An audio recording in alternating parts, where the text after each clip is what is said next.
What if I was to say to you that trees can actually talk to each other? You'd probably think I was crazy, or I'd eaten some sort of strange mushrooms while I was out about on my little journeys, which I don't recommend. But it's true, and science is finally starting to catch up on what our ancestors knew for generations. So, my name's Mark, this is the Enchanted Wood, and I'd like to explain to you how they do that. When you go walking out into your local woods, forest, park, what do you see?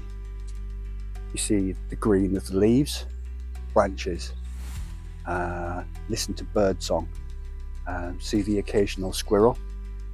But there's one thing that you're probably missing, although you stumble over them all the time, probably cursing them, and that is roots. So what do roots have to do with trees talking to each other? Okay, now this is where it gets interesting. Let me show you.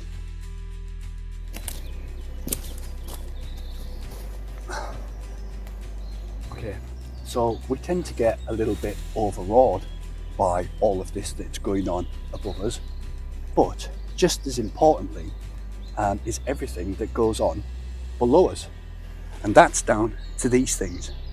See, they don't just anchor the tree into the ground or provide it with water, they expand into a massive network along with the mycorrhizal fungi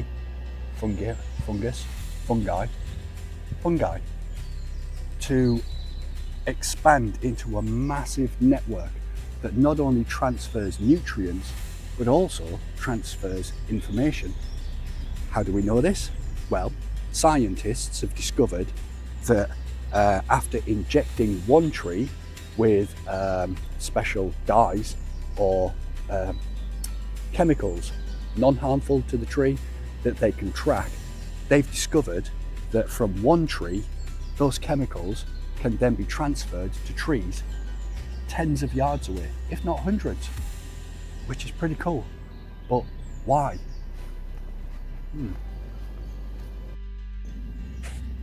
So roots don't just anchor trees into the ground and provide them with water, or just stop the soil from eroding around them. They also connect the trees, sometimes tens if not hundreds of yards away, so that they can transfer nutrients, food. They can tell and warn when there's danger, such as infection and disease. And because of these mycorrhizal networks and root systems, the entire forest or wooded area can be connected and be as one. They can inhibit growth from other trees, or they can help trees in need, which is pretty cool when you think about it. It's almost like the internet before the internet, only for trees, and working on a much slower scale over hundreds of years.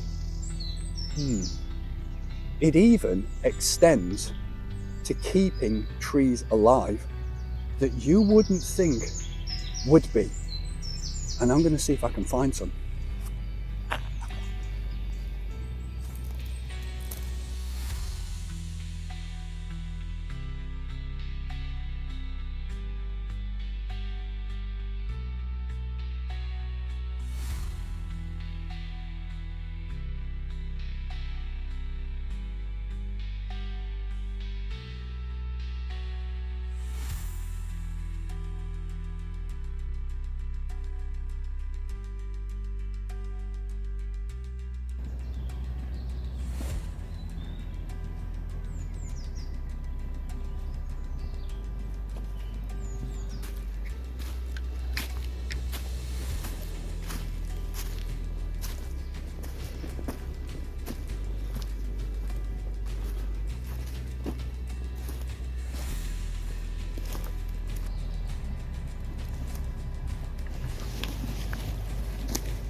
So it turns out roots don't just anchor the tree and feed it and stabilize the soil.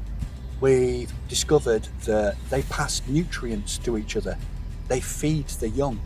They warn of infection and threat. But they also keep some, not all, but some stumps alive through in nourishing and feeding their roots and connecting their roots to stumps. Now, when we walk past the stump, we think that's dead because it has no leaves to photosynthesize. And that's how trees live, right? They need leaves to photosynthesize, but they don't. And scientists have found out that, especially in beech trees, that they can keep each other alive. So why are the rest of the trees in the forest keeping certain trees, stumps, alive? There has to be some sort of reason. Was that tree important to the group? Now, modern science is just catching up to this concept. But our ancestors knew that the forest had an energy to itself. It had a spirit all of its own. Is that part of it? And the weird thing is, it's not all forests that do this. So managed forests, they don't. Like an ancient forest, we tend to think of our woodlands as that's all our woodlands have ever looked like. But it's not true.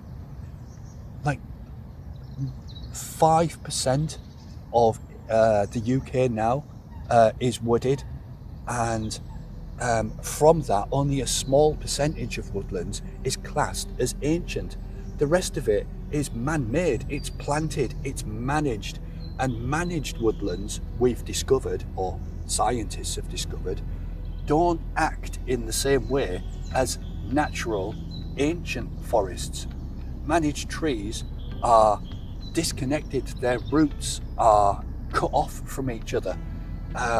And they're planted regimentally for harvesting, for yield, for profit. An ancient woodland isn't like that. It spreads itself, it manages its own climate, its own environment, it feeds its young, and it is its own entity. It's a mass of one living, interconnected organism. And our ancestors knew that, and they venerated it. Their folk tales, their stories, their legends, they all revolved around animals and trees and the forests, because their lives more or less depended on them. They needed the trees for shelter and tools, and for their food. We don't need that so much anymore. All we see is wood for profit. So what's the lesson that's hidden under our feet? Yeah. Anyway, this has been The Enchanted Wood.